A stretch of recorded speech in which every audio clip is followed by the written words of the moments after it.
Bismillahirrahmanirrahim. Alhamdulillahi wa kafa wa salatu wassalamu ala nabiyil mustafa nabiyina Muhammadin wa ala alihi wa man istaba. Saudara-saudara kasih Allah Subhanahu wa taala, pada pertemuan kita kali ini kita akan bicara tentang wudu. Wudu merupakan satu dari syarat sahnya salat, sehingga sudah patut sekali kita mengilmui tentang wudu ini. Kita akan bahas secara ringkas berkenaan wudu ini, ya. Apa saja syarat-syarat wudu, ya, rukun-rukunnya, wajibatnya, dan caranya kita akan sebutkan secara singkat, dan nawakidnya, apa pembatal wudu itu. Kita masuk pada syarat-syarat wudu, ya.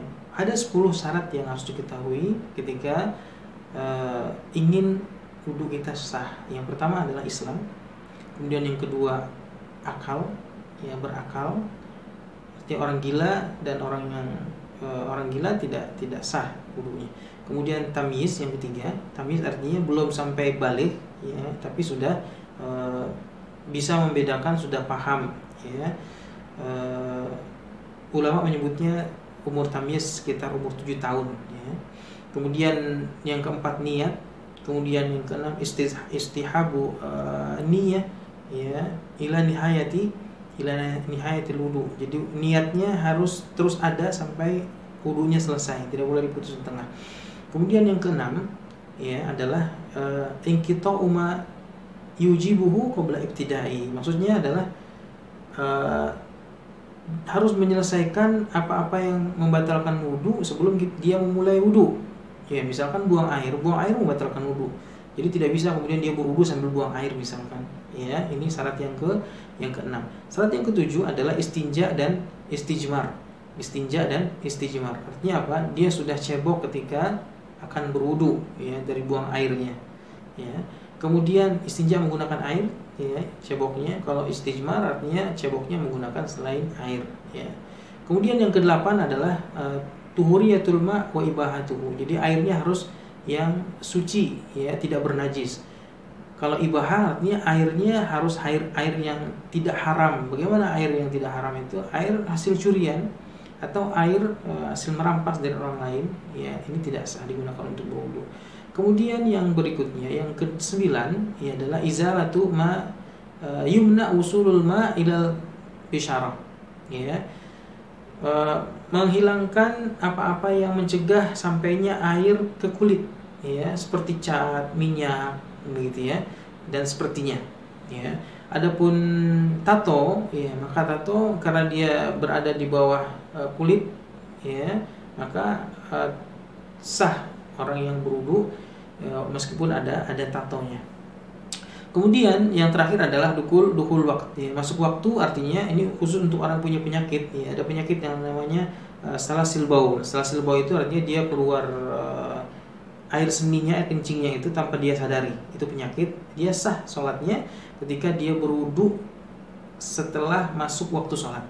Ya, itu 10 syarat 10 syarat wudu, ya, 10 syarat wudu. Kemudian yang berikutnya adalah rukun. Ya, kita bahas misalnya rukun wudu. Rukun wudu ini ada 6, ya, 4 yang disebutkan dalam Al-Qur'an, ya, sebagaimana ayat a'udzubillahi minasyaitonir rajim, ya ayyuhalladzina amanu idza qumtum ilas shalah faghsilu wujuhakum wa aydiyakum ilal marafiqi wamsa'u bi ru'usikum wa arjulakum ilal ka'bain. Ya, wahai orang yang beriman, jika kamu ingin melaksanakan salat maka basuhlah wajahmu, ya. Wajah masuk ke dalamnya mulut, kumur dan hidung, ya. Batasannya dari mulai tumbuh rambut sampai ke dagu, setelah memanjang dan melebar dari mulai anak telinga kanan sampai anak telinga kiri, ya, itu wajah. Kemudian tangan sampai ke siku, ya, kanan dan kiri.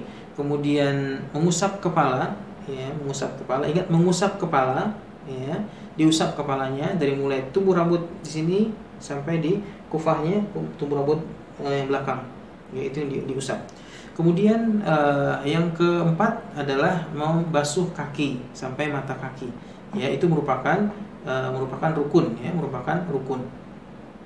Kemudian ditambah satunya adalah tartib, yang kelima. Tartib artinya harus urutan, berurut, ya, tidak boleh loncat-loncat, ya. Kemudian yang keenam adalah mualah, ya. Mualah itu artinya apa? Tidak membiarkan anggota wudhu yang sebelumnya kering, ya, sampai melakukan membasuh wudhu yang setelahnya. Ya, artinya langsung, ya, langsung. Jadi langsung, tidak membiarkan anggota wudhu sebelumnya kering. Taib, itu rukun. Ya, taib, kita masuk kepada tata cara. Tata caranya yang pertama sekali, ya, sebelum masuk ke tata cara, satu lagi kewajiban. Ya, apa yang wajib? Yang wajib adalah membaca basmalah. Ya, kemudian yang kedua, membasuh tangan, ya, sebelum masukkan tangan ke ina, masukkan tangan ke tempat ke bejana, ya. Jadi kalau wudunya mengambil air dari bejana, maka dia harus mencuci tangan terlebih dahulu ketika dia akan memasukkan tangannya ke dalam bejana. Ini khusus untuk yang bangun dari tidur malam. Jadi cuci tangan ketika bangun tidur malam. Baik, masuk kepada tata caranya. Tata caranya adalah yang pertama kita berniat. Ya, niat itu di hati, ya, tidak perlu diucapkan, ya, dan pengucapan niat bukan termasuk dalam niat. Niat itu hanya di hati. Kemudian yang berikutnya adalah baca basmalah. Baca basmalah, kemudian yang ketiga membasuh tangan sampai ke pergelangan tangan, ya, 3 kali.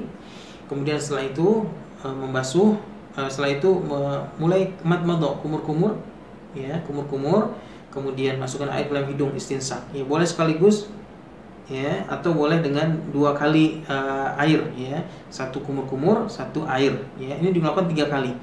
Kemudian membasuh wajah 3 kali, ya. Kemudian membasuh tangan sampai sampai ke sikut 3 kali juga, ya, kanan 3 kali, kiri 3 kali, ya. 1 kali yang sah, ya, rukunnya 1 kali, kemudian yang kedua sunnah, yang ketiga sunnah, yang kelebihnya makruh, ya. Yang lebih dari 3, yang lebih dari 4 dan seterusnya bisa kepada keharaman.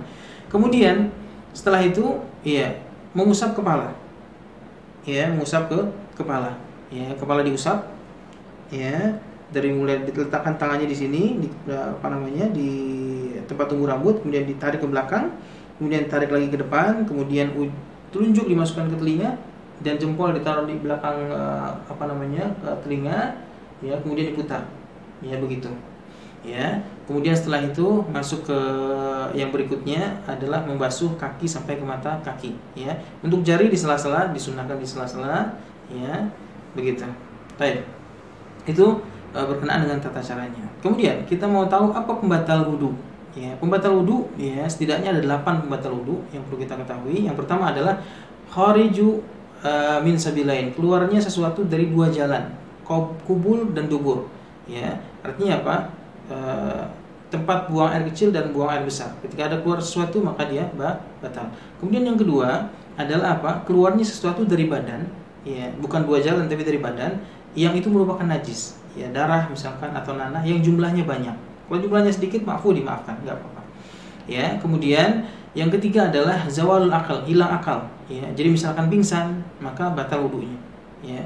Termasuk tidur dalamnya juga membatalkan wudu. Tapi dengan catatan tidurnya adalah tidur yang amik, tidur yang nyenyak. Ya, kalau tidurnya tidur ayam tidak apa-apa, tidak membatalkan wudu, ya. Kemudian yang berikutnya adalah yang keempat, ya, memakan lahmul ibil, makan daging onta. Ini khilaf di sana. Ya, Syafi'iyah tidak membatalkan, Hambali membatalkan, dan beberapa mazhab yang lain juga membatalkan. Tapi yang hati-hati adalah kita berwudu kembali karena hadisnya sahih berkenaan dengan berwudu setelah makan daging onta. Kemudian yang kelima, ya, yang kelima adalah apa? Lelaki menyentuh kemaluan lawan jenisnya, ya, pasangannya misalkan, itu membatalkan wudu, ya, dengan syahwat, ya. Kemudian yang keenam, menyentuh kemaluan sendiri tanpa hail, tanpa batas, ya, tanpa tanpa hail, tanpa pembatas, ya. Itu pun jika dengan syahwat, Kalau hanya tersentuh tidak sengaja, ya, atau tidak ada maksud, maka tidak mengapa. Kemudian yang berikutnya, ya, yang ketujuh adalah taksil mayit, memandikan mayit, ya, juga membatalkan wudu, ya. Karena madinatul dzan mungkin mengusap kemaluan dan seterusnya, kemaluan mayit dan seterusnya. Kemudian yang ke-8 adalah riddah, murtad, ya, murtad. Taib. Sebelum kita tutup, ada satu kaidah yang mungkin bermanfaat tentang keraguan-raguan. Kadang-kadang kita sedang berwudu, ragu apakah sudah batal ataukah sudah wudu. Nah, maka kaidahnya adalah bina'u alal yakin, dibangun di atas sesuatu yang yakin. Apa itu? Jika kita katakan sudah wudu belum ya? Sudah wudu belum ya? Berarti kita dalam keadaan belum wudu. Maka kita hukumi kita belum wudu. Tapi kalau kita katakan sudah batal belum ya? Artinya apa? Sebelumnya kita sudah berwudu ya. Maka kita tetapkan kita sudah berwudu. Jadi apa yang ragu setelahnya dianggap tidak ada. Demikian, semoga ini bermanfaat ya. Billahi taufik. Assalamualaikum warahmatullahi wabarakatuh.